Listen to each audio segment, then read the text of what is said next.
नमस्कार। आज हम एक ऐसी जगह के बारे में जानेंगे जो इतनी खतरनाक है कि उसे दुनिया से पूरी तरह अलग कर दिया गया है। इसका नाम है इल्हा दे कैमाडा ग्रांडे, या जैसा कि हम सब इसे जानते हैं, स्नेक आइलैंड। और ये कोई मजाक नहीं है या कोई कहानी नहीं है। ये उन कुछ लोगों का असली डर है जिन्होंने वहां जाने की हिम्मत की है। क्योंकि ये द्वीप, ये एक ऐसी दुनिया है जो सख्त अलगाव, मतलब एकदम अकेलेपन में बनी है। तो चलिए इसके राज से पर्दा उठाते हैं। तो सबसे पहले ये समझते हैं कि ब्राजील के तट से थोड़ी दूर 110 एकड़ की ये छोटी सी जमीन आखिर इतनी जानलेवा क्यों है। अंदाजा ये है कि यहाँ हर एक स्क्वायर मीटर में एक जहरीला सांप है। कुछ लोग तो कहते हैं कि एक नहीं 5 सांप तक हो सकते हैं। जरा सोचिए, हर कदम पर मौत का खतरा। और इस द्वीप की इतनी बुरी शोहरत की सिर्फ एक ही वजह है, गोल्डन लॉन्सेट वाइपर।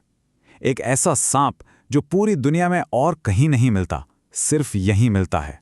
वहाँ की लोकल कहानियां भी कुछ कम डरावनी नहीं है। जैसे कि वहाँ के आखिरी लाइट हाउस कीपर की कहानी।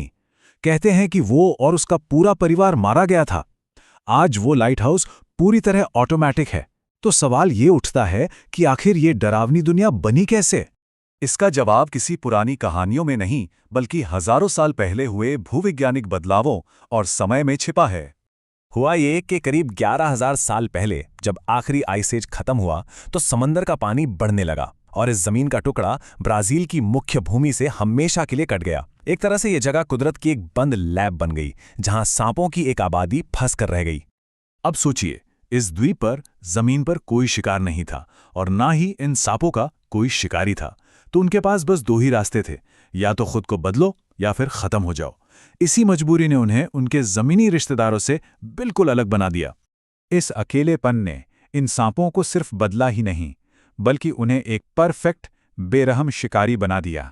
जो कि उनका एकमात्र खाना वो पक्षी थे जो उड़कर वहां आते थे।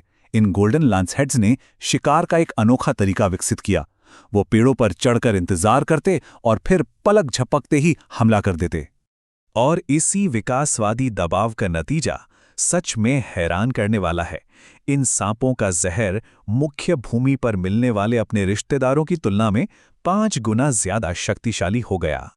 और ये जहर सिर्फ मारता नहीं है, ये शरीर को अंदर से तबाह कर देता है। ये एक ऐसा खतरनाक कॉकटेल है जो खून और नर्वस सिस्टम दोनों पर एक साथ हमला करता है। अच्छा, अब तक जो भी हमने सुना, उसके बाद तो ये सोचना भी पागलपन लगता है कि कोई इस द्वीप पर कभी जाना भी चाहेगा, पर लोग जाते हैं। तो फिर ऐसा क्या है कि वैज्ञानिक, रिसर्चर्स और यहाँ तक कि तस्कर भी इन सांपों को हासिल करने के लिए अपनी जान जोखिम में डालते हैं? जवाब एक पहेली जैसा है।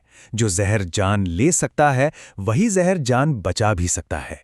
इसमें ऐसी बीमारियों के लिए दवा बनाने की क्षमता है जो आज भी लाइलाज हैं। और इस उम्मीद को हकीकत में बदलने का काम ब्राजील का बुटांटन इंस्टीट्यूट जैसी जगहें कर रही हैं, जो इन अनोखे सांपों पर रिसर्च करने का दुनिया का सबसे बड़ा सेंटर है। द्वीप के इसी अकेलेपन ने गोल्डन लॉन्सेट को बनाया, लेकिन अब बाहरी दुनिया ही उसे खत्म करने पर तुली है। कुछ ही समय पहले तक जहां इन सांपों की आबादी लगभग 4 लाख हुआ करती थी, आज वो घटकर 4,000 से भी कम रह गई है। मतलब ये अब विलुप्त होने के कगार पर हैं। इसकी एक बड़ी वजह है ब्लैक मार्केट। एक अकेला गोल्डन लॉन्सेट सांप $30,000 तक में बिक सकता है, जो तस्करों के लिए एक बहुत बड़ा लालच है। ये वन्यजीव तस्कर, जिन्हें बायोपायरेट्स कहा जाता है, गैर कानूनी तरीके से द्वीप पर पहुंचते हैं, इसके अलगाव को तोड़ते हैं और इस अनोखी प्रजाति को हमेशा के लिए खत्म होने की तरफ धकेल रहे हैं। और ये हमें एक आखिरी बहुत ज़रूरी सवाल पर लाकर छोड़ देता है। जिस अकेलेपन ने इस द्वीप को इंसानों के लिए इतना खतरनाक बनाया, आज वही अकेलापन शायद एकमात्र तरीका है जो इसके अनोखे निवासियों को हम इंसानों से बचा सकता है।